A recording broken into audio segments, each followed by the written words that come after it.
Hello দর্শক, সবাইকে সালাম এবং শুভেচ্ছা জানিয়ে শুরু করছি আজকের টাইম এক্সক্লুসিভ। আশা করি সবাই ভালো আছেন এবং আজকে যে বিষয়গুলো আমরা আলোচনা করব তা প্রথমেই জানাচ্ছি আপনাদের। আজকের বিষয়ের মধ্যে আছে যে বাংলাদেশে আল কায়দার যে নেটওয়ার্ক, এই নেটওয়ার্ক নিয়ে জাতিসংঘের একটি চাঞ্চল্যকর প্রতিবেদন বের করেছে যে বাংলাদেশে আল কায়দার নেটওয়ার্ক কাজ করছে, এই রিপোর্ট। এবং এটা আসলে সবার জন্যই খুব বিপজ্জনক। দেশ কমিউনিটির ইমেজ নিয়ে কী ভাবছে সরকার, এই বিষয়টি আমরা আলোচনা করব। এবং আমাদের কমিউনিটি যারা আমরা প্রবাসে আছি, বিকজ বাংলাদেশে যদি আল কায়দার নেটওয়ার্ক নিয়ে জাতিসংঘ রিপোর্ট করে, তাহলে আমাদের এই কমিউনিটির উপরের ডেফিনেটলি নেগেটিভ ইম্প্যাক্ট আপনার পড়বে এবং প্রশাসন আমাদের অনেকেই সন্দেহের চোখেও দেখতে পারে। সো এই বিষয়টি নিয়ে আলোচনা করব আমরা, যে আমাদের কমিউনিটির করণীয় কী হতে পারে এই বিষয়ে। আর মাত্র 3 সপ্তাহের মধ্যেই খুলছে স্কুল।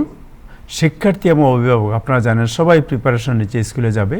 বাট এই যে আগাম প্রিপারেশন কী দরকার, আমরা আগামী যে স্কুল সেশন শুরু হবে, স্কুল সেশনে আমরা কীভাবে প্রিপেয়ার করবো নিজেদের এবং আমাদের ছেলে মেয়েদের, এই বিষয়টি আজকে আলোচনা হবে।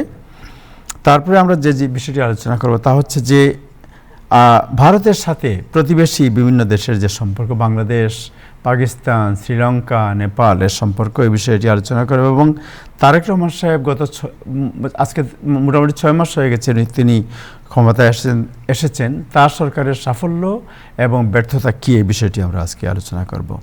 আর আরেকটি খুব মজার খবর হচ্ছে প্রায় 60% ডেমোক্রেট সোশ্যালিজম বা সমাজতন্ত্র যাকে বলা হয়, বা সামাজিক সুবিচার বা সামাজিক সমতা, এটাকে সমর্থন করছে। নতুন একটি জরিপে এই তথ্য উঠে এসেছে এবং এ নিয়ে বিতর্কও চলছে। এই বিষয়গুলো আজকে আলোচনায় থাকবে। আজকে অতিথি যারা আছেন তাদের মধ্যে যুক্ত হবেন বাংলাদেশ দূতাবাসের প্রেস মিনিস্টার জনাব গুলাম মর্তুজা, জনাব হাসান ফেরদৌস এবং শেখ আল মামুন। শুরু করব দিনের আপডেট যারা আছেন আমাদের প্রিয় নাজমুল হাসান। তার আগে ফেসবুকে যারা আছেন আশা করি অনুষ্ঠানটি শেয়ার করবেন। নাজমুল হাসান, যাচ্ছি আপনার কাছে।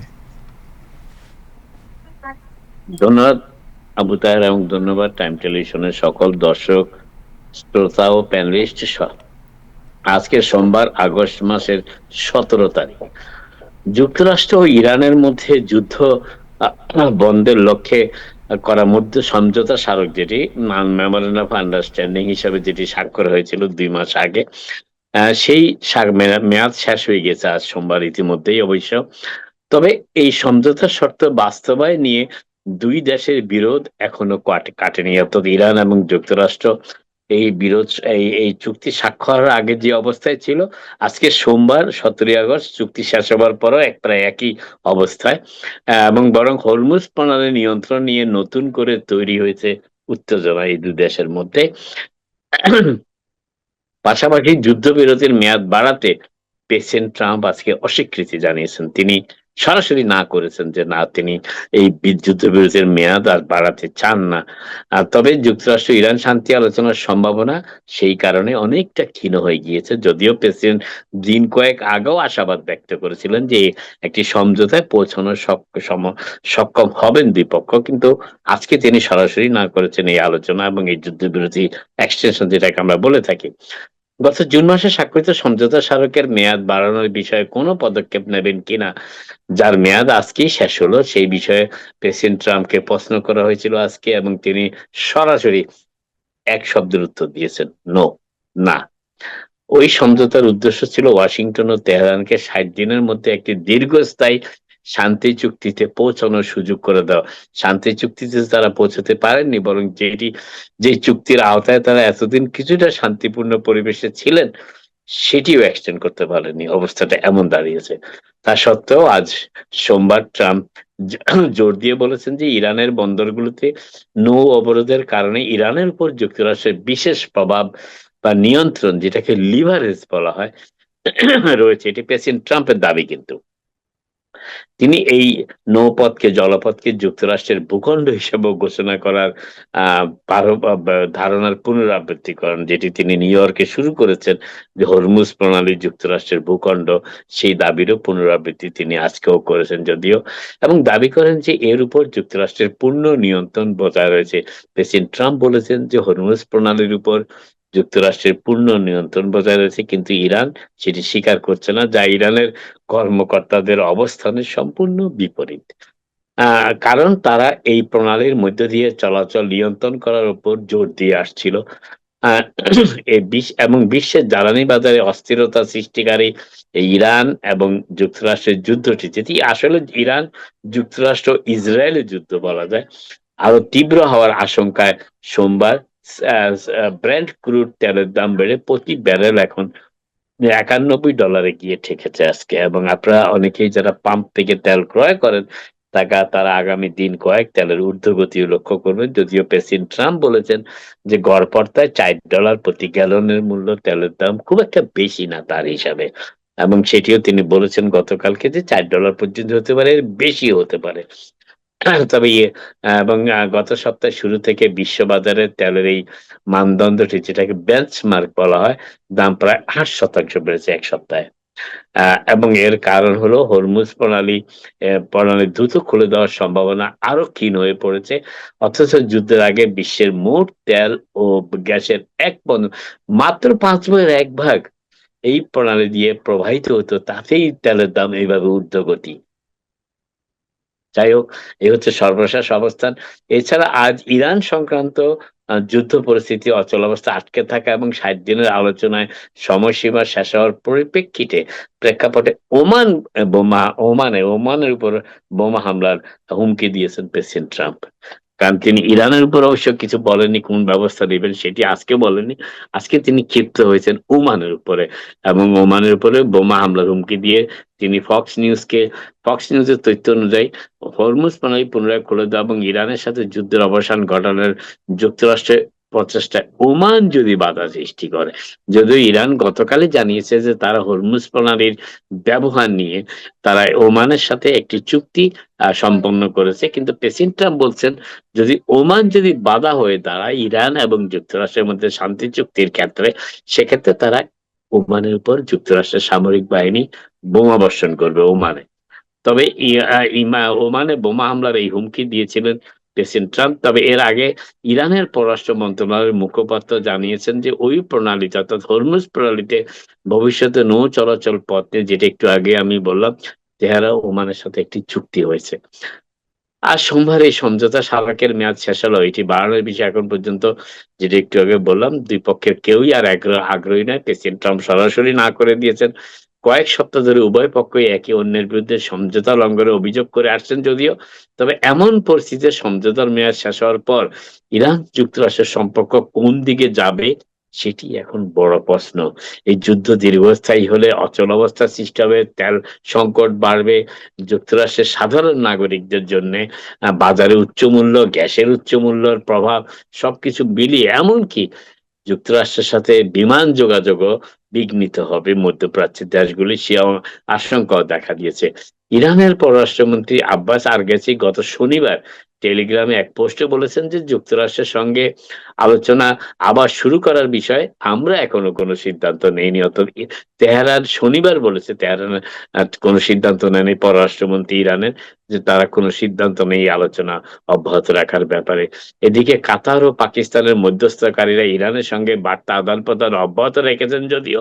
তবে আরগাচি জানিয়েছেন যে হরমুজ প্রণালীতে নতুন নৌপথ নির্ধারণে ওমানের সঙ্গে আলাদা একটি চুক্তি নিয়ে কাজ করছে, যেটি তারা সম্পূর্ণ করছে। তবে তিনি জোর দিয়ে বলেন আরগাচি যে রাজনৈতিক সমাধান না হলে সেটিও বাস্তবায়ন সম্ভব নয়। তারা যে চুক্তি ওমানের সাথে করেছে হরমুজ প্রণালী ব্যবহার নিয়ে, সেটি যদি যুক্তরাষ্ট্রের সাথে একটি রাজনৈতিক চুক্তি না হয় তাহলে সেটিও কার্যকর করা মুশকিল হবে, সেটি ইরানের পররাষ্ট্রমন্ত্রী স্বীকার করেছেন।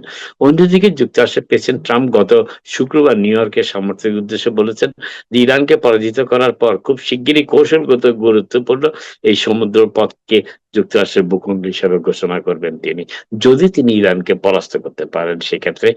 তবে এখনো বলা যায় না কবে নাগাদ প্রেসিডেন্ট আনুষ্ঠানিক ঘোষণা দিবেন যে হরমুজ প্রণালী যুক্তরাষ্ট্রেরই একটি ভূখণ্ড। তিনি হুমকি দিয়েছেন যদিও এখনো পর্যন্ত। এবার মধ্যপ্রাচ্য সেরে যুক্তরাষ্ট্রের নজর দেখা যাচ্ছে ল্যাটিন আমেরিকার দিকে। আজকে প্রকাশিত একাধিক সংবাদ মাধ্যমের প্রতিবেদন অনুযায়ী ল্যাটিন আমেরিকার ক্যারিবীয় প্রশান্ত মহাসাগরীয় উপকূল দিয়ে মাদক পাচারের অভিযোগে সন্দেহভাজন নৌকাগুলোর উপর যুক্তরাষ্ট্রের সামরিক বাহিনী বোমাবর্ষণের শুরুর পর থেকে গত 1 বছরে শত শত মানুষ নিহত হয়েছে। মধ্যপ্রাচ্যের সংকটের কারণে এই বিষয়টি সংবাদ মাধ্যমে তেমন জোরালো ভাবে আসেনি এতদিন পর্যন্ত। এখন ট্রাম্প প্রশাসন এই প্রাণঘাতী অভিযান স্থলভাগেও, এতদিন জলপথের উপর ছিল, এখন স্থলভাগও সম্প্রসারিত করার উদ্যোগ নিচ্ছে। এর অংশ হিসাবে যুক্তরাষ্ট্র এমন সব চুক্তির চেষ্টা করছে যার ফলে এই অঞ্চলের মিত্র দেশগুলোর মাটিতে, তার মধ্যে একটি নতুন সংযোজিত হয়েছে ভেনেজুয়েলার পর কলম্বিয়া, মাটিতে যুক্তরাষ্ট্রের সামরিক বাহিনী উপস্থিতি নিশ্চিত হবে। প্রেসিডেন্ট ট্রাম্পের প্রতিরক্ষা মন্ত্রী পিট হেগসেট গত সপ্তাহে পানামা সফরের সময় ঘোষণা করেছিলেন যে কলম্বিয়া, গুয়াতেমালা এবং হন্ডুরাস তাদের ভূখণ্ডে অপরাধী গোষ্ঠীগুলোর বিরুদ্ধে যুক্তরাষ্ট্রের সাথে যৌথ সামরিক অভিযান পরিচালনায় সম্মত হয়েছে। খুবই গুরুত্বপূর্ণ তথ্য দিয়েছেন পিট হেগসেট, যে 3টি দেশ যুক্তরাষ্ট্রের সাথে একসাথে সামরিক অভিযান চালাবে সেই দেশের কথিত সন্ত্রাসীদের বিরুদ্ধে। এর আগে ইকুয়েডরও মার্চ মাসে যুক্তরাষ্ট্রের সাথে অনুরূপ অভিযান শুরু করেছিল, তবে গুয়াতেমালা এমন কোন চুক্তিতে পৌঁছানোর বিষয়টি অস্বীকার করেছে। যদিও এখন পর্যন্ত পানামার জঙ্গলে একটি সামরিক মহড়া চলাকালে পিট হেগসেট বলেছেন যে বিষয়টি অনেকটা মাদক পাচারকারী নৌকার উপর চালানো হামলার মতোই হবে, স্থলভাগেও এর প্রভাব একই রকম হবে। তাই আমরা ইকুয়েডর ও কলম্বিয়ার সাথেই কাজ করছি, হেগসেট বলেছেন। সেটি স্থলভাগে চিহ্নিত সন্ত্রাসী সংগঠনগুলোর বিরুদ্ধে লড়াই চালিয়ে যেতে যুক্তরাষ্ট্র আমাদের অংশীদারদের সাথে কাজ করছি, এবং এই সম্প্রসারণ ট্রাম্প প্রশাসনের সেই অভিযানটিরই নতুন একটি পর্ব। আর সেটি হচ্ছে, যার লক্ষ্য হলো লাতিন আমেরিকার বিভিন্ন দেশের সরকারকে তাদের নিরাপত্তা সংক্রান্ত অগ্রাধিকারের সাথে একমত হতে এবং যাকে তারা পশ্চিম গোলার্ধে মার্কিন আধিপত্য বলে, যুক্তরাষ্ট্র আধিপত্য বলে অভিহিত করে তা প্রতিষ্ঠা করতে চাপ প্রয়োগ করা। অর্থাৎ ল্যাটিন আমেরিকাতে যুক্তরাষ্ট্রের আধিপত্য প্রতিষ্ঠা করার জন্য চাপ প্রয়োগ করার এই নতুন কৌশল গ্রহণ করেছেন প্রেসিডেন্ট ট্রাম্প এবং তার প্রশাসন। এই অঞ্চলে ভোটাররা ক্রমশ ট্রাম্প ঘেঁষা নেতাদের সমর্থন করছেন। ফলে ওয়াশিংটন, কলম্বিয়ার কথা বললাম, কলম্বিয়াতে ট্রাম্প সমর্থিত একজন প্রেসিডেন্ট নির্বাচিত হয়েছেন সম্প্রতি। ফলে ওয়াশিংটন এমন সব সহযোগী পাচ্ছে যারা তাদের সাথে কাজ করতে অধিক আগ্রহী। তবে সমালোচকরা সতর্ক করে বলেছেন যদিও, যে যুক্তরাষ্ট্রের এই বিস্তৃত সামরিক অভিযানের ফলে বেসামরিক প্রাণহানির ঝুঁকি রয়েছে এবং এর ফলে যুক্তরাষ্ট্রের বিরুদ্ধে এমন তীব্র প্রতিক্রিয়াও হতে পারে, তবে যা রিপাবলিকান প্রশাসনের মেয়াদ শেষ হওয়ার পরেও দীর্ঘস্থায়ী হতে পারে। অর্থাৎ এর ফলে যুক্তরাষ্ট্র বিরোধী একটি মনোভাব সৃষ্টি হতে পারে প্রাণহানি হলে এই সামরিক অভিযানের ফলে, সেটিও বিশ্লেষকরা সতর্ক করেছেন। যদিও নিউ ইয়র্ক সিটির কুইন্স বরো জুড়ে ক্ষুদ্র ব্যবসাগুলোকে সহায়তা করার জন্য $15 লক্ষ তহবিল ঘোষণা করেছেন মেয়র মামদানি। মেয়র জোহরান মামদানি এবং city department of small business services, যেটাকে এসবিএস বলা হয়, পুরো নিউ ইয়র্ক সিটি জুড়ে 5টি বড় বা প্রশাসনিক এলাকায় ছোট ব্যবসাগুলিকে সহায়তা করতে এবং ক্রেতার সমাগম, অর্থাৎ ক্রেতাদের আগমন বাড়াতে বিভিন্ন কমিউনিটি ভিত্তিক সংস্থার জন্য $8.4 মিলিয়ন বেশি অর্থায়নের ঘোষণা দিয়েছেন। এবং এর মধ্যে কুইন্সের 17টি সংস্থার জন্য $1.5 মিলিয়ন তহবিল অন্তর্ভুক্ত রয়েছে। বাস ভাড়া, নিউ ইয়র্ক সিটির প্রায় অর্ধেক বাস যাত্রী এখন আর বাস ভাড়া দিচ্ছেন না।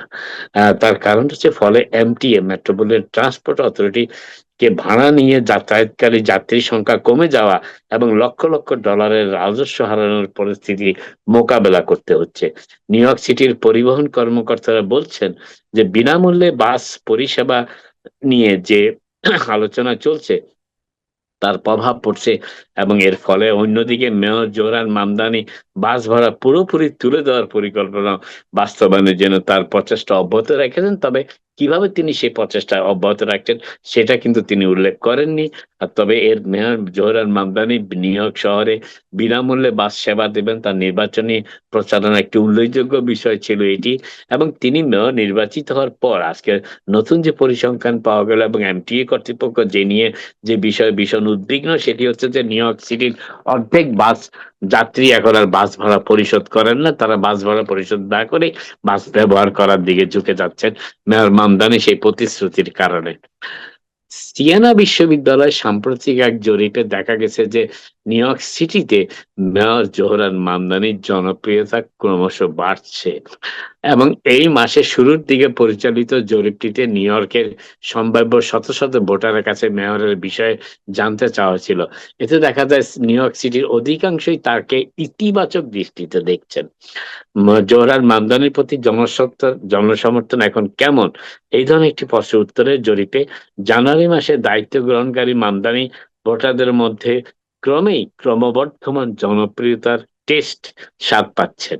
12 আগস্ট প্রকাশিত সিএনআর একটি জনমত জরিপে নিউ ইয়র্কের 811 জন সম্ভাব্য ভোটারের মতামত নেওয়া হয়েছিল। এতে গভর্নর ক্যাথি হোকুল ও মেয়র মামদানি সহ স্টেটের অনেক রাজনীতিবিদের বিষয়ে তাদের মতামত যাচাই করা হয়।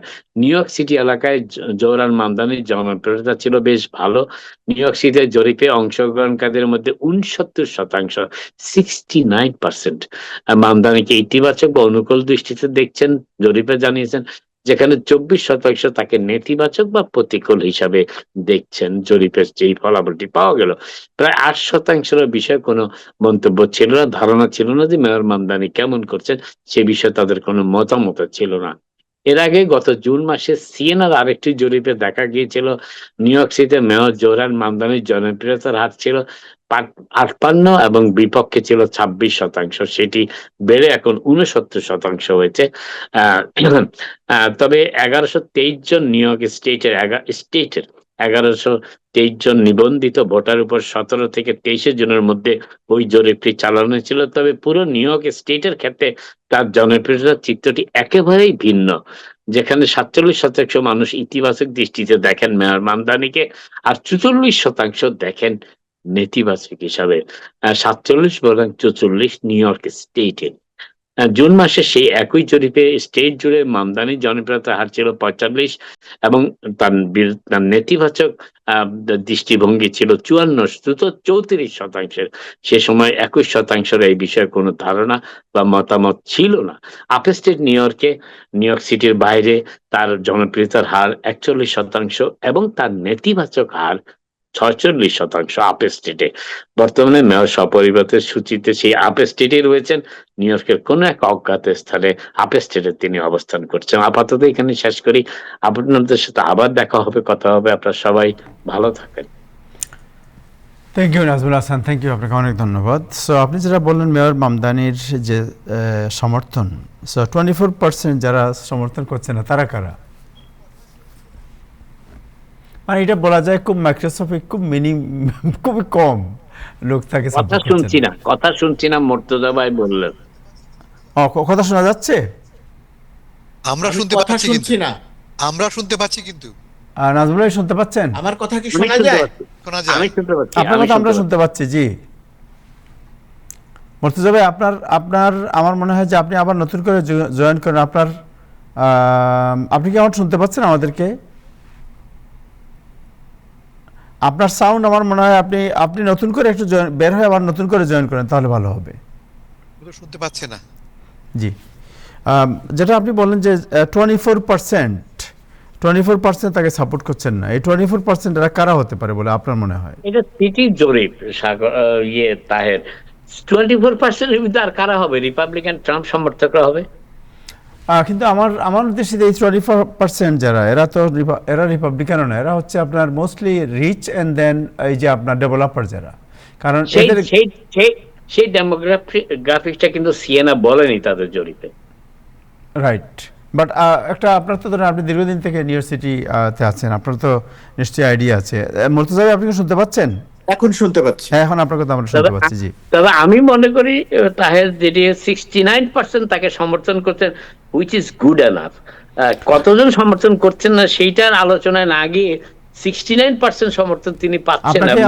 আপনার স্ক্রিনে একটু আপনি কি স্ক্রিনে আসবেন একটু? আপনার স্ক্রিনটা পুরো দেখতে পাচ্ছি না আমরা। এখন দেখতে পাচ্ছেন? এখন দেখতে পাচ্ছি। জি, 69% তার জনপ্রিয়তা, I think it is significant enough মেয়রের জন্য। আপনারা তো মনে আছে আমরা দুদিন আগে নিয়ে কথা বলেছিলাম এবং আপনি তাকে B+ দিয়েছিলেন। এখন 69 এর পরে কি আপনি মত বদলাবেন? এখনো B+ দিব। তাই কেন দিব B+? সেটার ব্যাখ্যাটাও আমি দিয়েছি, সেদিনও দিচ্ছি, আজকেও দিচ্ছি।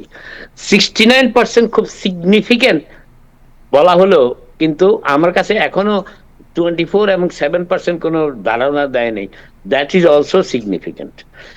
কারণ মেয়র জোহরান মামদানি, আমরা যদি 80 নম্বরে এ দেই, তাহলে আমি মনে করি উনি 75 থেকে 80 পেলে আমি এ দিতে পারি, কিন্তু এখন আমি উনাকে বিতেই রাখতে চাই। এই আরেকটা ব্যাপার, একই জরিপে এই শহরের 80% আফ্রিকান আমেরিকান অ্যাপ্রুভাল দিয়েছে। 80% আফ্রিকান আমেরিকান, যারা এই শহরের মেজরিটি।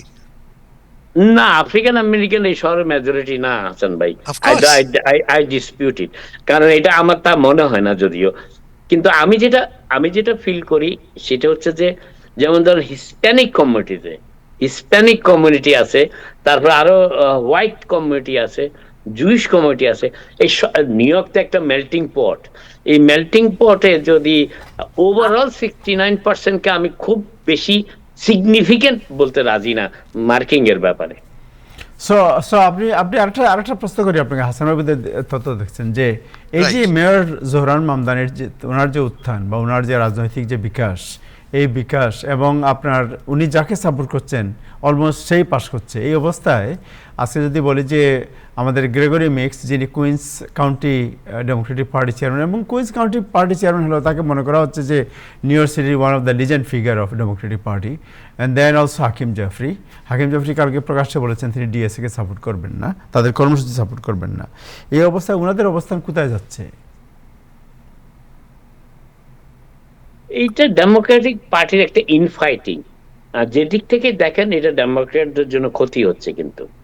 এবং ডেমোক্রেটরা এই বিষয়টা, এই ঝগড়াটা নিজেরাই মিটিয়ে ফেলা উচিত। আদারওয়াইজ রিপাবলিকানদের জন্য এটা খুব বেনিফিশিয়াল আমি মনে করি, এদের এই প্রকাশ্যে এই ঝগড়া বিবাদটা আদর্শ নিয়ে, পার্টির প্ল্যাটফর্ম নিয়ে।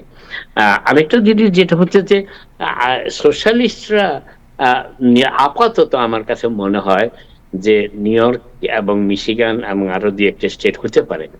আমেরিকা তো 50টা স্টেটের দেশ, অতএব ডেমোক্রেট সোশ্যালিস্টদের এই আইডিয়াসটা বিভিন্ন স্টেটে ডেমোক্রেটদের প্রবাহিত হতে আরো সময় লাগবে।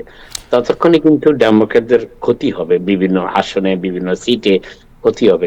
সেটা আমি মনে করি ডেমোক্রেটিক পার্টির উচিত যে রিপাবলিকান পার্টিকে একটা এডিশনাল অ্যাডভান্টেজ না দেওয়া তাদের ইনফাইটিং এর কারণে।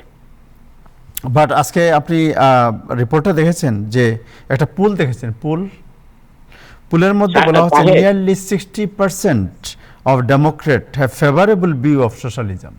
সো এখন তাই আপনি কিভাবে বলবেন এটা 60% ডেমোক্রেট তারা যে ফেভারেবল হয় সোশ্যালিজমের প্রতি, এই সোশ্যালিজমটা তো হচ্ছে আপনার মামদানির প্রোগ্রাম।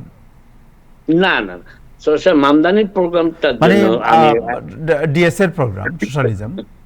ডিএসএ বলতে শুধু মামদানিকে আইকনিক বললে হবে না, ডিএসএ তো আরো আপনি মনে করেন যে আপনি ওকাসিও বলতে পারেন, মামদানি যারা সামনে আছে, ওকাসিও, মামদানি, তারপরে আপনার বার্নি স্যান্ডার ওনাদের গুরু, এরাই তো ফিগার। আমি যে কথাটা বলার চেষ্টা করছি, বার্নি স্যান্ডার্স কিন্তু ডেমোক্রেট না। আমি যে কথাটা বলার চেষ্টা করছিলাম সেটা হচ্ছে যে ফাইন, আপনি 60% জরিপের কথা বলছেন, জরিপ সবসময় সঠিক চিত্রটা দেয় না, সঠিকভাবে দেয় না। জরিপ একটা ধারণা দিতে পারে, বাট জরিপের উপরে কোনো কনক্লুসিভ রিমার্ক করা বোধহয় ঠিক না, একদম সিদ্ধান্তে আসা ঠিক না। জরিপ কোনো কনক্লুসিভ রিমার্ক দেয় না। যেটা আমি মনে করি ডেমোক্রেটিক পার্টির এই ইনফাইটিংটা ডেমোক্রেটদের জন্য, যুক্তরাষ্ট্রের মিডল ক্লাস লোকদের জন্য খুব একটা আশাপ্রদ কিছু না। এটা তাদের এই জিনিসটা তাদের প্ল্যাটফর্মে মিটিয়ে ফেলা উচিত সামহাও। কিন্তু ডেমোক্রেটরা যদি ডেমোক্রেটদের বিরুদ্ধে সোশ্যালিস্ট এবং বিভিন্ন পলিসি নিয়ে ফাইটিং করতে থাকে, that becomes very helpful for রিপাবলিকানদের জন্য খুব ভালো হয় সেটি। থ্যাংক ইউ হাসান ভাই। How the 60% of Democrat supporting socialism?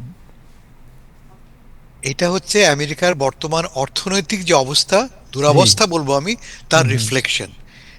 আজকের আমেরিকাটা কি, খুব ধনী এবং দরিদ্রের বৈষম্যটা দারুণ বেড়ে গেছে। সবচেয়ে ক্ষতিগ্রস্ত কারা দেখতে পাচ্ছি আমরা? মাঝখানে থাকা একসময়ের তরুণরা। তরুণদের বেকারত্ব বাড়ছে। তরুণরা কি বলছে এখন? আমার বাবার জেনারেশন 15 বছরের মধ্যে বাড়ি বানাতে পারতো, আমি 30 বছর পরিশ্রম করার পর বাড়ি বানাতে পারবো না। নতুন যে এআই টেকনোলজি আসছে তার ফলে আমার আমার ভালো চাকরি পাওয়ার সুযোগ ক্রমান্বয়ে কমে আসছে, হতাশাটা বাড়ছে। যখন সোশ্যালিজম বলি আমরা, এর মানে না যে মিনস অফ প্রোডাকশনের উপরে কন্ট্রোল। সোশ্যালিজম মানে সরকারকে ব্যবহার করে সমতা অর্জনের চেষ্টা। কেমন একটা সমতা অর্জন, যেটা আমদানি স্পষ্ট করে বলেছে, আমি সরকারকে ব্যবহার করব সরকারি বেনিফিটটাকে, সুযোগটাকে স্প্রেড করবার জন্যে। এখন যে আমাদের অর্থনীতি, সে অর্থনীতি কি, বড়রা ভীষণ বড় লোকরা ভীষণ বড় লোক হয়ে যাচ্ছে, আর যারা নিচে আছে তারা স্ট্যাগনেন্ট। কেমন এই যে এখন আমরা সবচেয়ে বড় ইস্যুটা কি, অ্যাফোর্ডেবিলিটি। কাকে এফেক্ট করে এটা? নিচের তলার 60% লোককে এফেক্ট করছে, এবং ওই 60%ই কিন্তু সমাজতন্ত্রের কথা বলছে। আবারও বলি, সমাজতন্ত্র মানে কিন্তু এই না যে এরা কেউ বলছে সোভিয়েত স্টাইলে সব উৎপাদন ব্যবস্থার উপরে নিয়ন্ত্রণ আরোপ করো। ইন্টারেস্টিংলি আপনারা কি জানেন, এই মুহূর্তে মার্কিন যুক্তরাষ্ট্র ট্রাম্প সাহেবের অ্যাডমিনিস্ট্রেশন 26টি বড় বড় কোম্পানির উপরে মালিকানা অর্জন করেছে আংশিক। সমাজতন্ত্র একেই বলে, যখন সরকার উৎপাদন মিন্সের উপরে নিয়ন্ত্রণ নেয়। আমেরিকার 26টি বড় বড় কোম্পানির মালিকানার আংশিক মালিকানা এই সরকারের। ইন আদার ওয়ার্ডস, এই সরকারই ক্রমান্বয়ে আমাদেরকে সমাজতন্ত্রের দিকে পুশ করছে। বাট মিনওয়াইল লাভ হচ্ছে কার?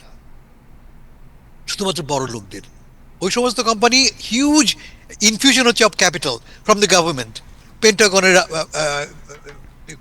কন্ট্রাক্ট তারা পাচ্ছে, মূলত স্পেস এক্স এর মতো কোম্পানি লাভবান হচ্ছে, কিন্তু সাধারণ লোক লাভবান হচ্ছে না। এই যে আমরা বললাম 60%, শুধু 60% তো নয়, আমরা দেখছি তরুণদের মধ্যে এর সমর্থন আরো ব্যাপক। তরুণদের মধ্যে যাদের বয়স 30-এর কম, তাদের প্রতি 10 জনের 7 জন, ডেমোক্রেটিক পার্টির 10 জনের 7 জন বলছে সমাজতন্ত্র ইজ গুড। এইটাকে হিসাবে আনতে হবে। নাজমুল যেটা বলছে আমি তার সঙ্গে একদম একমত না। টি পার্টি রাইজ করেছিল, টি পার্টি রাইজ কি রিপাবলিকানদের সাপোর্ট হেল্প করেছে না ক্ষতি করেছে? Tea party actually help the Republican party two Regain control. মনে আছে নিউট গিংরিচের বিখ্যাত contract to the America? That was an extension of the tea party. সেই টি পার্টি কিন্তু রিপাবলিকান পার্টিকে দুর্বল করে নাই। আজকের যে Republican party is basically an expansion of the tea party. ফলে ডেমোক্রেটিক পার্টির ভেতরেও হতাশা বাড়ছে। হতাশা কারণটা কি? কারণ হচ্ছে যে এখন যে যারা নেতৃত্বে আছে তারা আমার পালসটা বুঝতে পারছে না, আমি কি চাই সেটা বুঝতে পারছে না। এইটা সমস্যা। ফলে এই দলকে টিকে থাকতে হলে তরুণদের কথা শুনতে হবে। এই যে সমাজতন্ত্রের কথা বলা হচ্ছে, মাথায় আনতে হবে এটা। এটা হঠাৎ করে আসা ব্যাপার নয়। It is a lasting impact on the overall policy of Democrat Party. Thank you so much, thank you. না, আমি একটু ডিফার করি হাসান ভাইয়ের সাথে আমি একটু ডিফার করি। টি পার্টির যে জিনিসটা ছিল, tea party was not based on any ideological thing. এইটা নিউট গিংরিচের একটা ক্ষোভ কিংবা ইয়ে ছিল, সেটাকে সে চেষ্টা করছিল কয়েকজন মিলে। That was not a hit to Republican Party. কিন্তু ডেমোক্রেটদের সোশ্যালিজমটা হিট, এইটা হিট করছে তাদেরকে। এইটা হলো দুইটা ডিফারেন্স আমি মনে করি। কারণ টি পার্টি এক্সিস্ট করে নাই, কারণ আমেরিকাতে রিপাবলিকান ক্যাপিটালিস্ট যারা আছে, ক্যাপিটালিজমে যারা বিশ্বাস করে, তারা এট সাম পয়েন্ট ইউনাইটেড হয়ে যায়। কারণ এটা তাদের ক্যাপিটাল সেভ করার ব্যাপার, তাদের এই বিজনেস সেভ করা দরকার, তাদের ইনভেস্টমেন্ট সেভ করা দরকার, দে বিকাম ইউনাইটেড ক্যাপিটালিস্টরা। কিন্তু ডেমোক্রেটিক পার্টিতে ইউনিটি আনাটা ইজ নট দ্যাট ইজি। যদি এই সোশ্যালিজম যে কথাটা আপনি বললেন হাসান ভাই, আমরা সবাই জানি যে তরুণদের ক্ষোভ, মিডল ক্লাসের ক্ষোভ, তো দ্যাট ইজ এ ফাইট। তো এই যারা একটু ধনী আপার ক্লাস ডেমোক্রেট আছে, তারা কোথায় যাবে? তারা কি ডেমোক্রেট পার্টিতে থাকবে? Okay, anyway, thank you so much. We'll discuss more about it, inshallah. Thank you. যাই গুলাম মুর্তজা ভাই, আপনার কাছে ভেরি ইন্টারেস্টিং অ্যান্ড ভালো ইন্টারেস্টিং না, খুবই ওয়ারিড হওয়ার মতো একটি খবর। সেটা হচ্ছে আল কায়দা বাংলাদেশে নেটওয়ার্ক সম্প্রসারণের কাজ করছে এবং জাতিসংঘ এই বিষয়ে প্রতিবেদন করেছে। আমি একটু পড়ে শোনাই দুইটা লাইন, অ্যান্ড দেন আপনি আলোচনা করতে সুবিধা হবে। এটা আপনি যেহেতু সরকারের মুখপাত্র হিসাবে আপনাকে আমি প্রশ্ন করব। সন্ত্রাসবাদী গোষ্ঠী আল কায়দা বাংলাদেশের সক্রিয় সেল গঠনের মাধ্যমে তাদের নেটওয়ার্ক সম্প্রসারণের চেষ্টা করছে বলে জাতিসংঘ সতর্ক করেছে। জাতিসংঘ নিরাপত্তা পরিষদের এক প্রতিবেদনে বলা হয়েছে, Al Qaeda in the Indian subcontinent বা আইএস একটি বিভক্ত গোষ্ঠী থেকে এখন আঞ্চলিক সন্ত্রাসী সংগঠনে পরিণত হচ্ছে। তারা বড় ইউনিটের পরিবর্তে ছোট ও ছড়িয়ে থাকা সেলে কাজ করার পাশাপাশি লজিস্টিক ও আর্থিক নেটওয়ার্ক গড়ে তুলছে। 2015 সালের 10 ডিসেম্বর দিল্লির লালকেল্লার সামনে বোমা বিস্ফোরণের পেছনেও একিউআইএসের হাত ছিল। এছাড়া একিউআইএস বাংলাদেশে তাদের সেল প্রতিষ্ঠার উদ্দেশ্যে দেশটিকে ব্যবহার করার চেষ্টা করছে এমন উদ্বেগও প্রতিবেদনে প্রকাশ করা হয়েছে। নিরাপত্তা পরিষদের analytical support and sanctions monitoring team গত 10 আগস্ট এই প্রতিবেদন প্রকাশ করেছে। এটি তাদের 38তম প্রতিবেদন। জি, ধন্যবাদ আপনাকে তাহের ভাই। আপনি যে অংশটুকু পড়লেন এটা সম্ভবত আপনি কোনো একটা বাংলাদেশ থেকে প্রকাশিত কোনো একটি পত্রিকার জি জি জি, রাইট। সংবাদ পড়লেন। ভালো হতো আপনি যদি যে প্রতিবেদনটি, জাতিসংঘের যে প্রতিবেদনটি নিয়ে আলোচনা, আমরা যদি সেই প্রতিবেদনটির এই অংশটি পড়তাম বা এই অংশটি নিয়ে কথা বলতাম, তাহলে আমার ধারণা এখানে হাসান ভাই, নাজমুল ভাই রাও এই আলোচনাটা অংশ নিতে পারতো, বা আমি বিশ্বাস করি যে হাসান ভাই ইতিমধ্যেই দেখেছেন, প্রতিবেদনটি হয়তো পড়েছেন। তো এটা একটা জাতিসংঘের যে প্রতিবেদনটি নিয়ে কথা বলা হচ্ছে, এটা 30 পৃষ্ঠার একটা প্রতিবেদন। এই 30 পৃষ্ঠার প্রতিবেদনটির 101 নম্বর প্যারাগ্রাফে আপনি যে অংশটুকু পড়লেন এই অংশটুকু ইংরেজিতে আছে। সেখানে আপনি যা বললেন সেই কথাগুলো ঠিক আছে মোটামুটি ভাবে, কিন্তু বাংলাদেশে নেটওয়ার্ক সম্প্রসারণের চেষ্টা করছে বা এরকম যে লাইনটা আপনি পড়লেন ওই প্রতিবেদনটিতে কিন্তু সেইভাবে লেখা নাই, 1 নম্বর। 2 নম্বর হচ্ছে এই 30 পৃষ্ঠার এই প্রতিবেদনের 101 নম্বর প্যারাতে একটা লাইনে বাংলাদেশের নাম আছে একবার, এবং সেই লাইনটিতে বলা হয়েছে যে আল কায়দা বাংলাদেশে নেটওয়ার্ক গড়ে তোলার চেষ্টা করেছিল। যে সময় লালকেল্লার কথা বলা হচ্ছে, যে সময় ইন্ডিয়ান সাবকন্টিনেন্টের কথা বলা হচ্ছে যে সেখানে তাদের সেল আছে, সেই সময় জাতিসংঘ আশঙ্কা করেছিল যে বাংলাদেশে তারা সেল, ছোট ছোট সেল গঠন করে সক্রিয় হবার একটা উদ্যোগ সেই সময়ে তাদের ছিল। এই লাইনটি দ্বারা বোঝাচ্ছে না যে এই সময়ে আল কায়েদা বাংলাদেশে তাদের নেটওয়ার্ক সম্প্রসারণের চেষ্টা করছে। জাতিসংঘের প্রতিবেদনটি নিয়ে যদি আমরা আলোচনা করি, আমাদের দেশের অধিকাংশ পত্রিকা, আমাদের দেশের অধিকাংশ টকশো, অধিকাংশ টেলিভিশনগুলোর সংবাদে জাতিসংঘের এই রিপোর্টটিতে যেভাবে, যে ভাষায়, যে টোনে বাংলাদেশ প্রসঙ্গটা এসেছে, আর আমাদের পত্রপত্রিকাগুলোতে তার প্রতিফলন ঘটেনি। আমাদের পত্রপত্রিকাগুলোতে অনেকটা মানে ওইখানকার ওই লাইনের সঙ্গে, প্রতিবেদনের লাইনের সঙ্গে নিজেদের একটা ধারণাকে সম্পৃক্ত করে তারপরে এসে বলা হয়েছে যে বাংলাদেশে আল কায়েদার নেটওয়ার্ক সম্প্রসারণের চেষ্টা চলছে, এই কারণে জাতিসংঘ উদ্বেগ প্রকাশ করেছে। জাতিসংঘের উদ্বেগ ঠিক আছে, কিন্তু জাতিসংঘের ওই প্রতিবেদনে এই কথা বলা হয় নাই যে বাংলাদেশে আল কায়েদা তার নেটওয়ার্ক সম্প্রসারণের চেষ্টা করছে, আমি যেটা বললাম সেই বাক্যটিতে। তো এইটা 1 নম্বর। 2 নম্বর হচ্ছে এই আলোচনাটা বাংলাদেশের জন্য অত্যন্ত গুরুত্বপূর্ণ।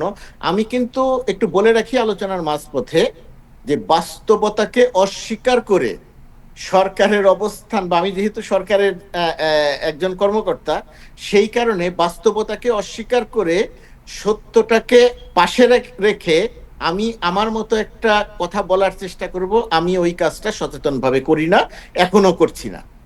বাট বাংলাদেশের জন্য এই আল কায়েদা বা বাংলাদেশের জন্য জঙ্গি যে কোনো ইস্যুটা অত্যন্ত স্পর্শকাতর এই কারণে যে বাংলাদেশের মতো দেশে সবসময় কিছু না কিছু একটা ঘটনা ঘটে।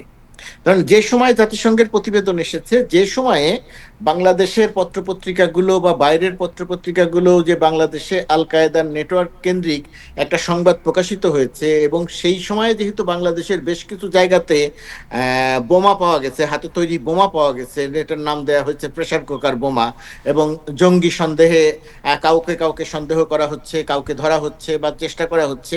ঠিক একই সময়ে যখন এই জাতিসংঘের এই রিপোর্ট রিপোর্টটা কাকতালীয়ভাবে একই সময়ে সামনে এসেছে, এবং সেই সময় আমরা যদি আমাদের দেশের পত্রিকাগুলো যদি একটু সচেতন থেকে প্রকৃত চিত্রটা তুলে না ধরে, তাহলে এটা বাংলাদেশের বাইরে শুধুমাত্র তো বাংলাদেশের বন্ধু নেই, বাংলাদেশের বাইরে তো বাংলাদেশের মানে মিত্র নয় এরকম বহু শক্তি আছে, এবং তারা নানা রকমের সংকট বাংলাদেশে তৈরি করতে চায়। বিশেষ করে 5 আগস্টের পরে বাংলাদেশ থেকে পলাতক যে শ্রেণীটি, সেই শ্রেণীটি নানা ইস্যুতে নানাভাবে বাংলাদেশকে একটা বিব্রতকর অবস্থায় ফেলতে চায়।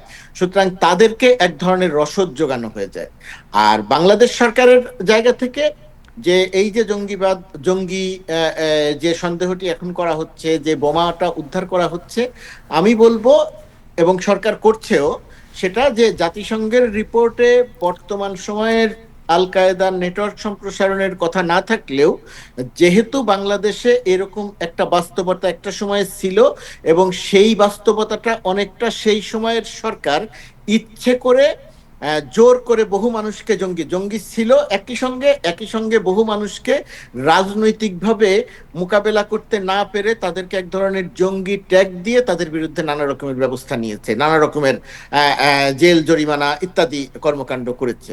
তো বর্তমান সরকার যেহেতু সেই দিকে যাবে না, সেই ধারায় যাবে না, সেই কারণে বর্তমান সরকারকেও এই জায়গাটিতে অত্যন্ত সজাগ এবং সচেতন থাকতে হবে।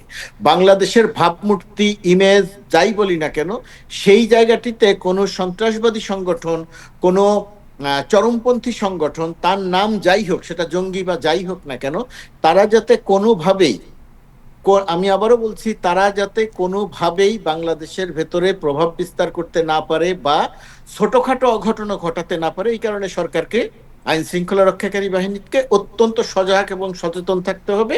এবং আমি যতদূর পর্যন্ত জানি, আমার কাছে যতদূর পর্যন্ত সরকারের সংশ্লিষ্ট কর্তৃপক্ষের সংবাদ আছে, তাতে আমার কাছে মনে হয়েছে যে সরকার এই জায়গাটিতে অত্যন্ত সচেতন আছে। স্বরাষ্ট্রমন্ত্রী বলেছেন জাতিসংঘের এই প্রতিবেদনটি পুরোটা পড়ে তারপরে তিনি মন্তব্য করবেন। তার আগে তিনি বলেছেন আমরা আমলে নিচ্ছি না, এটা অনুমান নির্ভর।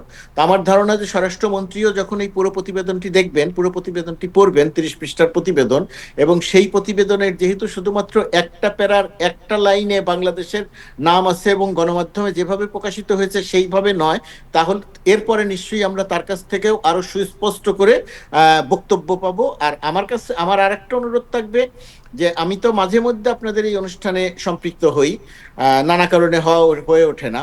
তো হাসান ভাই, নাজমুল ভাই বা আরো যারা এরকম আসবেন, আপনাদের জন্য অনেক সহজ যে জাতিসংঘের প্রতিবেদন বা এই কেন্দ্রিক আন্তর্জাতিক নেটওয়ার্কের যে সমস্ত সংবাদ, সেই সমস্ত সংবাদে বাংলাদেশ বিষয়ে আসলে ঠিক কতটুকু বলা হয়, কি বলা হয়, প্রকৃত যা বলা হয়, সেই চিত্রগুলো যদি আপনারা এই প্রোগ্রামগুলোতে তুলে ধরেন, আমরাও চেষ্টা করব নিশ্চয়ই, তাহলে বাংলাদেশের মানুষ, বিশেষ করে উত্তর আমেরিকাতে যারা বসবাস করেন, তাদের জন্য প্রকৃত চিত্রটা বোঝা তুলনামূলকভাবে অনেক সহজ হবে। Thank you so much. So যেটা বলা হচ্ছে যে ভারতে তাদের মূল উৎপত্তি এই ছোট গোষ্ঠীটার, এবং ওইখান থেকে তারা বাংলাদেশে আসার চেষ্টা করছে। সো এই বিষয়ে বাংলাদেশ গভর্নমেন্ট কতটুকু সক্রিয় এবং আপনার তৎপর আছে বলে মনে হয় আপনার? মানে যে কোনো চরমপন্থার বিরুদ্ধে সরকার অত্যন্ত তৎপর আছে। বাংলাদেশের জন্য যেহেতু 5 আগস্টের পরে, গণ অভ্যুত্থানের পরে, সেই গণ অভ্যুত্থানের ফসল স্বরূপ নানা রকমের ঘটনা ঘটেছে যেগুলো প্রত্যাশিত ছিল না দেশের ভেতরে। তার সুযোগ নিয়ে নানা চরমপন্থী গ্রুপ একটা সুবিধা নেয়ার চেষ্টা করতেই পারে। কিন্তু যে আল কায়েদা ভারতে সক্রিয় আছে, পাকিস্তানে সক্রিয় আছে, আফগানিস্তানে সক্রিয় আছে, বাংলাদেশে তারা সক্রিয় আছে এমন কোনো তথ্য দেশের কোনো সংবাদপত্র বা আন্তর্জাতিক কোনো সংবাদপত্র বা জাতিসংঘ কেউ এটা পরিষ্কার করে বলে নাই। এই বলে নাই বা বাংলাদেশে নাই, সেই কারণে বাংলাদেশকে এত কি বলবো, যে আহ্লাদিত হওয়ার কোনো কিছু নাই। বাংলাদেশকে অবশ্যই আপনি যেটা বলছেন যে সেটা সতর্ক থাকতে হবে, কারণ ভারতে যেহেতু তাদের নেটওয়ার্ক আছে। ভারতের 2025 সালে লালকেল্লায় যে আক্রমণটা হয়েছিল, তার জন্য যেহেতু আল কায়েদাকে দায় দেওয়া হয়েছিল, জাতিসংঘের প্রতিবেদনে বলা হচ্ছে যে আল কায়েদা ভারতে সক্রিয় আছে, এবং সেই আল কায়েদা ছোট ছোট গ্রুপে, বড় নয়, ছোট ছোট গ্রুপে বিভক্ত হয়ে নানাভাবে তারা সক্রিয় হওয়ার চেষ্টা করছে। সেখানে এই ধারণা করা যেতেই পারে যে তারা হয়তো চেষ্টা করবে বাংলাদেশে সক্রিয় হতে, বাট তারা বাংলাদেশে সক্রিয় হওয়ার চেষ্টা করছে এটা জাতিসংঘ প্রতিবেদনে বলা হয় নাই। কিন্তু তারপরেও বাংলাদেশ সতর্ক আছে এবং বাংলাদেশের আরো বেশি সতর্ক থাকতে হবে বা থাকা উচিত। Thank you so much. Murtaza ভাই, আপনাকে আরেকটা প্রশ্ন করবো, বাট হাসান ভাইয়ের কাছে আমি একটু যাই। হাসান ভাই, আপনি মুর্তজা ভাই যেটা বললেন এবং আল কায়দা নেটওয়ার্কের যে অবস্থান, আপনি জানেন যে বাংলাদেশ পলিটিক্যালি ভেরি ডিভাইডেড এবং এখন যারা বাইরে আছে, সক্ষমতার বাইরে আছে, তারা এই ইস্যুটাকে একটা মুখ্য ইস্যু করে আন্তর্জাতিক বিভিন্ন পরিমণ্ডলেও এটাকে ছড়াতে পারে এবং আলটিমেটলি এর ভিকটিম হবে কিন্তু বাংলাদেশ এবং প্রবাসে Bangladeshi community. So what is your comment and what is your suggestion আচ্ছা, to prevent that kind of আপনার? প্রথমে আমি মুর্তজা সাহেবের বক্তব্যটা নিয়ে একটু কথা বলি। জি, উনি ঠিকই বলেছেন যে এই রিপোর্টে কোথাও বাংলাদেশ সম্বন্ধে একটি লাইন ছাড়া কোনো লাইন নেই, কিন্তু মাথা রাখতে হবে যে রিপোর্টটা কবেকার রিপোর্ট, কতদিন কভার করছে। এই রিপোর্টটা 16 ডিসেম্বর 2025 থেকে 9 জুন 2026, এই 6 মাস পিরিয়ড কভার করে। এটা পিরিয়ডিক রিপোর্ট। কি বাক্যটা আছে আমি ইংরেজি পড়ে শোনাচ্ছি যাতে করে কোনো কনফিউশন না থাকে। তাতে বলা হচ্ছে যে, আমি লাইনটা আপনাকে পড়ে শোনাই, যেটা খুবই উদ্বেগজনক আমার বিবেচনায়। মুর্তজা হয়তো সেটা স্বীকার করছেন না, আমি বুঝিয়ে পরে বলছি আমি। There was some concern about AQIS trying to exploit Bangladesh to establish cells there. ঠিকই বলেছেন মুর্তজা সাহেব, ঠিকই বলেছেন যে উদ্বেগ আছে এই সময়টার মধ্যে যে আল কায়দা বাংলাদেশে সেল গড়ার চেষ্টা করছে। এখন এর পরিপ্রেক্ষিতে আমরা একটু একটু খুঁজিয়ে দেখি কি হয়েছে বাংলাদেশে। আমি দুটো এক্সাম্পল আপনাকে দিই। যখন ইউনূস সাহেব ক্ষমতায় ছিলেন, তিনি কি করলেন? প্রথম একটা বড় কাজে তিনি কি করলেন? আল কায়দার বাংলাদেশে যিনি প্রধান তাকে তিনি ছেড়ে দিলেন। জেলে তিনি আছেন, সে ভদ্রলোকের নাম আপনারা ভালো করে মনে আছে নিশ্চয়ই, জাসিমউদ্দিন কি বলে রহমানি মুফতি সাহেব। জেলে ছিলেন, টেরোরিজমের নামে তিনি জেলে আছেন, তাকে বেখসুস খালাস করে দেওয়া হলো। তারপরে তিনি কি করলেন? এই রহমানি সাহেব কি করলেন? তার একটা ভাষণ আপনারা শুনেছেন, কোন ভাষায় তিনি আক্রমণ করছেন, কোন ভাষায় তিনি দেশের মানুষকে জিহাদি আন্দোলনে যুক্ত হতে বলছেন। একটু জাস্ট যে কোনো ভিডিও ইউটিউবে যান, শুনতে পাবেন। ওপেন ইনভিটেশন ফর জিহাদ তিনি করে যাচ্ছেন। এই লোকটি বাংলাদেশে যে আল কায়দার যে সেল, যেটার নাম আনসারুল্লাহ বাংলা টিম, একই আল কায়দার বাংলাদেশ এক্সটেনশন আনসারুল্লাহ টিম, তার তিনি প্রধান। তাকে আমরা ছেড়ে দিলাম, ঠিক আছে, ভালো করলাম, ছেড়ে দিলাম। তার যে সহযোগী আছে, তার একজন নাম হচ্ছে গিয়ে, ভদ্রলোকের নাম ইন্টারেস্টিং নাম হচ্ছে ফারহান ইসরাক। ফারহান ইসরাক তার সাথে হাতে হাত মিলিয়ে পশ্চিমবাংলা, আসাম, ত্রিপুরায় কাজ করছে এবং অলরেডি ভারত সরকার এই 3 দেশের 14 জনকে অ্যারেস্ট করেছে। 14 জনকে এই আল কায়দা অ্যাফিলিয়েটেড বডিজের সঙ্গে যুক্ত হওয়ার কারণে অ্যারেস্ট করেছে। তার চেয়ে ইন্টারেস্টিং ব্যাপার, মে মাসে বাংলাদেশে এই বছর মে মাসে বাংলাদেশের পুলিশ 23 বছরের একজন প্রাক্তন না, infact serving military officer Rahed Hossain মাহেদকে গ্রেফতার করেছে এক ভারত সীমান্তের কাছ থেকে। কি অভিযোগ? তিনি আল কায়দা স্টাইলে বাংলাদেশে জিহাদ করবার জন্য প্রস্তুতি নিচ্ছিলেন। আবারও বলি, তার নাম হচ্ছে রাহেদ হোসেন মাহেদ। ওয়েট, আরো ইন্টারেস্টিং ব্যাপার আছে। 23 এপ্রিল বাংলাদেশ পুলিশ এবং মিলিটারি জানাচ্ছে যে বাংলাদেশে আল কায়দা স্টাইলে আক্রমণ সম্ভাবনা আছে। 23 এপ্রিল বাংলাদেশে এয়ারপোর্টে, পার্লামেন্টে, ইম্পর্টেন্ট স্টেট ইনস্টলেশনে এবং প্লেসেস অফ ওয়ারশিপে আক্রমণ হতে পারে। কবে বলছে? 23 এপ্রিল। আর আমাদের মাননীয় মন্ত্রী কি বলছেন? মাননীয় মন্ত্রী 28 এপ্রিল বলছেন। 23 এপ্রিল পুলিশ এবং নিরাপত্তা বাহিনী বলছে যে আক্রমণ হতে পারে, মাননীয় মন্ত্রী বলছেন কোনো ভয় নাই, সম্পূর্ণ তিনি না করে দিলেন, এবং যেটা তিনি এখনো করেছেন। তার মানে যে রিয়েল থ্রেটটা আছে তার শিকারে তিনি করছেন না। থ্রেট যে আছে এটা আমাদের মানতেই হবে। বাংলাদেশে মিলিটেন্ট ইসলাম গ্রো করছে এবং এর পেছনে একটা গ্লোবাল নেটওয়ার্ক কাজ করছে। আল কায়দা ইজ এ গ্লোবাল নেটওয়ার্ক এবং আমাদের প্রথম কাজ হবে মেনে নেওয়া, yes it's a threat, it's a serious threat, যেটা জাতিসংঘ রিপোর্টের মধ্যে আছে। আমাদের মন্ত্রী বলে দিলেন যে এটা অনুমান ভিত্তিক, মানে জুলাই বিপ্লবের রিপোর্টটা অনুমান ভিত্তিক নয়, একই ইউএন করছে আর রিপোর্টটা অনুমান ভিত্তিক। That's very funny. আমি মনে করি যে আমাদেরকে আরো সিরিয়াসলি এই রিপোর্টটা পড়া উচিত এবং এই থ্রেটটা আল কায়দার আমাদের কগনিজেন্সে আনা উচিত। Thank you. Thank you. Murtaza ভাই, এনি কমেন্ট? হ্যাঁ, না, হাসান ভাইয়ের অনেক কিছুর সঙ্গেই আমি একমত, এবং বিশেষ করে ওই শেষের অংশটুকু, যে রিপোর্টটা আমাদের ভালো মতো পড়া উচিত এবং আমাদের অনেক বেশি সতর্ক থাকা উচিত, এবং যে সমস্ত ঘটনা বাংলাদেশে উনি যে উদাহরণ দিয়ে বললেন সেই সমস্ত বিষয়ের প্রতিও অত্যন্ত সতর্ক থাকা উচিত এবং ব্যবস্থা নেওয়া উচিত। এগুলো নিয়ে আমার কোনো দ্বিমত নাই। আমার যে জায়গাটাতে আমি আমার বক্তব্য, ঠিক দ্বিমত নয়, বক্তব্য, ধরেন যে সময়টাতে বাংলাদেশে আনসারুল্লাহ বাংলা টিম নামে এক একজন ব্যক্তিকে ধরা হচ্ছিল, সেই সময় সাংবাদিক হিসেবে মাঠে আমরাও সক্রিয় ছিলাম। সেই সময়ে সাংবাদিক হিসেবে আমরা মাঠে থেকে দেখেছি বহু নিরীহ মানুষকে শুধুমাত্র রাজনৈতিক প্রতিপক্ষ বানানোর জন্যে তাদেরকে ধরা হয়েছে, আনসারুল্লাহ বাংলা টিমের সদস্য নাম দিয়ে, জঙ্গি ট্যাগ দিয়ে তাদের এক একজনের 5, 10, 20 বছর করে জেল দেয়া হয়েছে। এবং এর মধ্যে কিছু হয়তো সরাসরি জঙ্গিবাদের সঙ্গে সম্পৃক্ত ছিলেন, আর কিছু ছিলেন নিরীহ।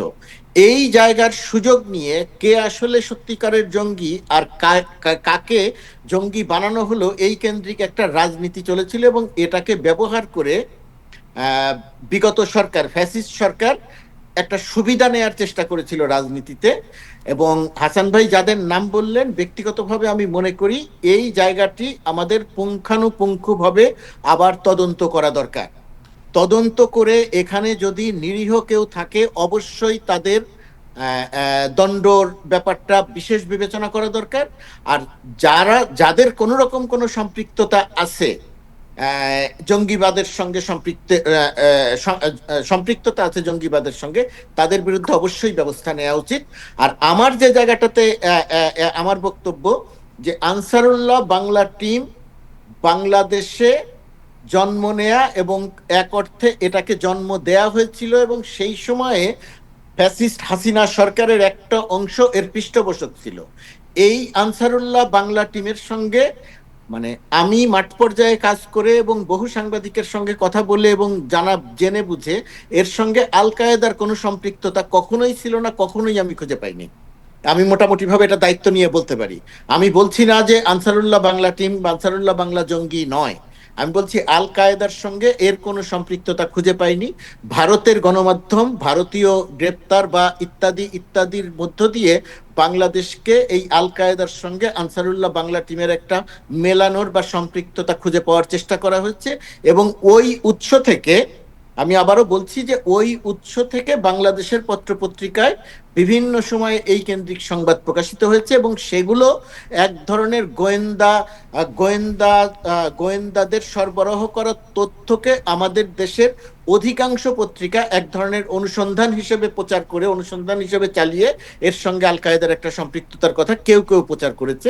বাট আনসারুল্লাহ বাংলার টিমের জঙ্গিবাদের সাথে সম্পৃক্ত ছিল, তাদের বিরুদ্ধে ব্যবস্থা নেওয়া হয়েছে কিছু কিছু, সেটা সত্যি, তাদেরকে তৈরি করা হয়েছে সেটা সত্যি, কিন্তু আল কায়েদার সঙ্গে সম্পৃক্ত এর কোনো তথ্য প্রমাণ পাওয়া যায়নি।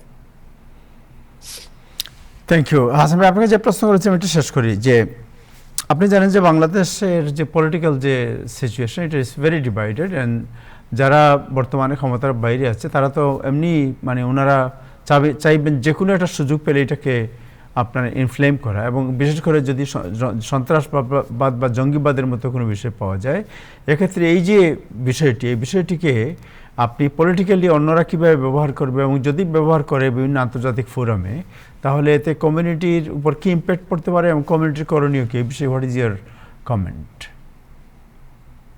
খুব স্পষ্ট একটা ব্যাপার আছে, তা হচ্ছে এই যে বাংলাদেশে মিলিটেন্ট ইসলাম গ্রো করছে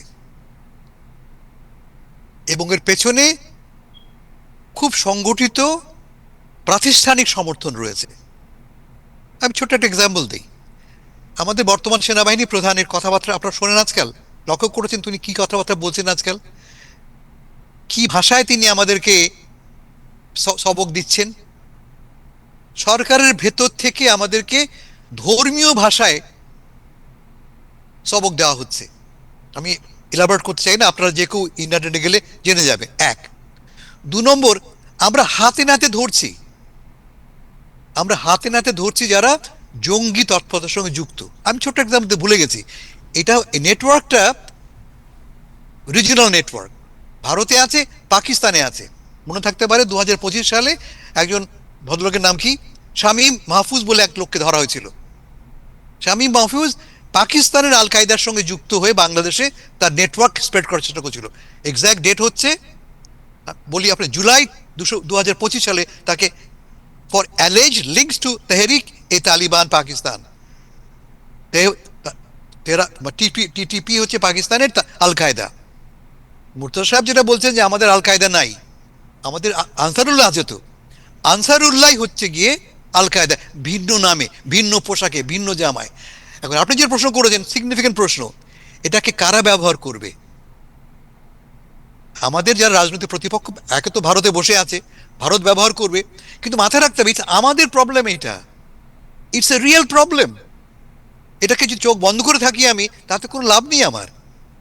তাতে আপনি বলতে পারেন যে আমরা ডিসমিস করে দিতে পারি, ভারতীয় প্রোপাগান্ডা আমরা বলতে পারি, শেখ হাসিনার প্রোপাগান্ডা বলতে পারি আমরা, বাট দ্য রিয়ালিটি ইজ আমাদের দেশে জঙ্গিবাদের প্রসার ঘটছে, এবং যদি আমরা অ্যাক্টিভলি রেজিস্ট না করি, আমরাই ডুববো। আমি এখানে আবারও হাসান ভাইয়ের সঙ্গে অনেক কিছুর সঙ্গে আমি একমত হচ্ছি। আমি হাসান ভাইয়ের পুরো বক্তব্যটাকে জাস্ট উড়িয়ে দিচ্ছি না যে উনি বলছেন না। অবশ্যই অন্যরা ব্যবহার করবে, এবং সেই ব্যবহার করলে কি হবে? ব্যবহার করলে বাংলাদেশ ক্ষতিগ্রস্ত হবে, এইখানে যে বাংলাদেশের কমিউনিটি আছে তারা ক্ষতিগ্রস্ত হবে, সারা পৃথিবীতে যে বাংলাদেশের কমিউনিটি ছড়িয়ে ছিটিয়ে আছেন তারা সবাই ক্ষতিগ্রস্ত হবে, নানাভাবে ক্ষতিগ্রস্ত হবে। এটাকে তো অস্বীকার করার কোনো সুযোগ নাই, কোনো পথ নাই। এবং আমরা যে কোনো কিছু বললাম যে না আমার ঘটছে না, তাহলে তো আর সবকিছু বন্ধ হয়ে গেল না। আমাকে অবশ্যই চোখ কান খোলা রেখে ব্যবস্থা নিতে হবে। আমার শুধু হাসান ভাইয়ের ওই জায়গাটার সঙ্গে আমার মতামত আর হাসান ভাইয়ের মতামত একটু আলাদা হচ্ছে, যে বাংলাদেশে যখন আপনি ইসলামী মিলিট্যান্ট বলেন, তখন এটা অনেক বড় প্রেক্ষাপট তৈরি হয়ে যায়। বাংলাদেশে ওই অর্থে ইসলামী মিলিট্যান্ট বলতে চরমপন্থী বা জঙ্গি বা সশস্ত্র সংগ্রাম বা নাশকতামূলক কর্মকাণ্ড করার যে শক্তির কথা বলেন, ওইটার সঙ্গে আমার দ্বিমত আছে। আমি সরকারের কর্মকর্তা, এই কারণেই শুধু এই দ্বিমতটা নয়, সরকারের কর্মকর্তা হিসেবে যদি আমার দ্বিমত থাকতো তাহলে আমি এখানে চুপ থাকতাম, আমি হাসান ভাইয়ের বক্তব্য নিয়ে কোনো কথা বলতাম না, একদম চুপ থাকতাম। কিন্তু আমার বক্তব্যটা হচ্ছে, বাংলাদেশে 5 আগস্টের পরে এসে ধর্মীয় নেতৃবৃন্দের আওয়াজ অনেক বেড়েছে, অস্বীকার করার কোনো সুযোগ নেই। তার মধ্যে জিহাদি বক্তব্য দেয়া, ঝাঁপিয়ে পড়া, মারো ধরো ইত্যাদি বক্তব্য, সেই বক্তব্য দেওয়ার প্রবণতা আগেও যে ছিল না তা না, সেটা অনেক বৃদ্ধি পেয়েছে বলছে, আগে লুকিয়ে টুকিয়ে বললেও এখন সেটা প্রকাশ্যে বলা হয়। আমি বললাম না এরকম কোনো কিছু নাই, কিন্তু আপনি এখন ইউটিউবে যাবেন, আপনি এখন ফেসবুকে যাবেন, গেলে এইগুলো পাওয়া যাবে, হাসান ভাই যে বক্তব্যের কথা বলছেন। কিন্তু সেই সমস্ত সবই আছে, কিন্তু এইটা দিয়ে ওই সিদ্ধান্তে পৌঁছানোটা আমার ধারণা ঠিক হবে না যে ইসলামী মিলিট্যান্ট গ্রো করছে। এখানে নাশকতা, চরমপন্থী, সশস্ত্র, ব্রহ্মাবাজ বা আল কায়দার মতো শক্তি এখানে গ্রো করছে, ওই সিদ্ধান্তে পৌঁছানো যাবে না।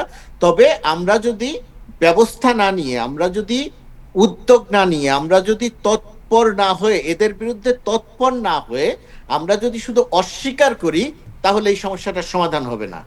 আমি হাসান ভাইয়ের বক্তব্যটাকে গুরুত্ব দিব, এবং আমি বাংলাদেশ সরকারকে অনুরোধ করব যে আমি স্বীকার করছি না বলতে আমি মনেই করি না যে এরা ইসলামী মিলিট্যান্ট, আবার এরা কোন প্রকৃতির আমি সেটাও বললাম, কিন্তু যারা এর সমালোচনা করছেন বা প্রকৃত তথ্যটা তুলে ধরছেন বলে তারা মনে করছেন, তাদের এই বক্তব্যগুলো সরকারের বিবেচনায় নেওয়া দরকার।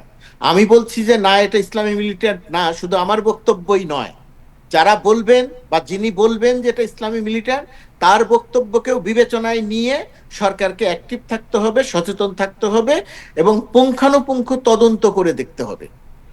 তদন্তে যদি প্রমাণ হয় যে না এটা নাই, তাহলে ব্যবস্থা নেওয়া হবে না, বাট তদন্তে যদি প্রমাণ হয় অবশ্যই তার বিরুদ্ধে ব্যবস্থা নিতে হবে। একটা তুলনামূলক উদাহরণ দেই। তাহলে আপনি ঠিক বলেছেন যে, এবং মুর্তজা বলেছে এটা আমাদের ক্ষতি। যদি এটা প্রমাণিত হয় যে বাংলাদেশে ইসলামী চূড়ান্তপন্থীরা, উগ্রপন্থীরা অ্যাক্টিভ, এটা আমাদের জন্য ক্ষতিকর। গ্লোবালি, রিজনালি, পলিটিক্যালি আমেরিকা থাকে, আমরা আমাদের ইমেজ দুর্নীতি মনে করা যায়। আমরা কি করতে পারি? আমরা বলতে না আমাদের কোনো মিলিটেন্সি নাই, বাট মিনওয়াইল মিলিটেন্সি গ্রো করবে। ঠিক যেমন দুর্নীতি, যখন বাংলাদেশ দুর্নীতিতে 1 নম্বর হয়, আমাদের সম্মানটা কিন্তু বাড়ে না। তা আমরা কি করতে পারি? আমরা বলতে পারি না না আমরা দুর্নীতিবাজ নই ভাই, সব প্রোপাগান্ডা। অথচ করা উচিত কি? স্বীকার করা, হ্যাঁ দুর্নীতি আমাদের দেশে আছে, এবং এটা ফাইট করা, যেটা মুর্তজা কার্যত স্বীকার করছে, এবং তার সঙ্গে আমি একমত হচ্ছে। প্রথম কাজ হচ্ছে অ্যাডমিট করা, yes there are active cells in Bangladesh, active elements in Bangladesh. যেমন ধরো যাক, আপনারা ছবি দেখেছেন, ঢাকা ইউনিভার্সিটিতে আইসিসের ফ্ল্যাগ উঠছে। হতে পারে 1 জন লোক, 5 জন লোক, 15 জন লোক মিছিল করছে, বাট স্টিল আপনি কল্পনা করতে পারেন বাংলাদেশে আইসিসির ফ্ল্যাগ নিয়ে লোকে হাঁটছে? অবিশ্বাস্য। So these are small examples, খুব ক্ষুদ্র হতে পারে, কিন্তু এইটা হচ্ছে আমাদের জন্য একটা শিক্ষা। ভাই এখনই তুমি তৎপর হও, এখনই ব্যবস্থা নাও, তা নাহলে কিন্তু it will become a serious problem for you. ঠিক যেমন দুর্নীতি আমাদের জন্য একটা প্রবলেম, আল কায়দা জাতীয় এই উগ্রপন্থা আমাদের জন্য একটা সমস্যা হতে পারে। অবশ্যই সমস্যা হতে পারে, আমি আবারও যোগ করি সমস্যা হতে পারে। আমাদের এই জায়গাটিতে সচেতন থাকতে হবে, উদ্যোগ নিতে হবে, ব্যবস্থা করতে হবে, পুঙ্খানুপুঙ্খ তদন্ত করতে হবে। কিন্তু ওইটার সঙ্গে আমার দ্বিমত যে স্বীকার করতে হবে বাংলাদেশে আল কায়েদা আছে। বাংলাদেশে আল কায়েদার নেটওয়ার্ক নাই। বাংলাদেশে যে আনসারুল্লাহ বাংলা আছে তার সঙ্গে ভিন্ন নাম দিয়ে বলা হলেও এটাকে আমি স্বীকার করি না যে এটা বাংলাদেশের আল কায়েদার কোনো নেটওয়ার্ক। মুর্তজা, আমরা তো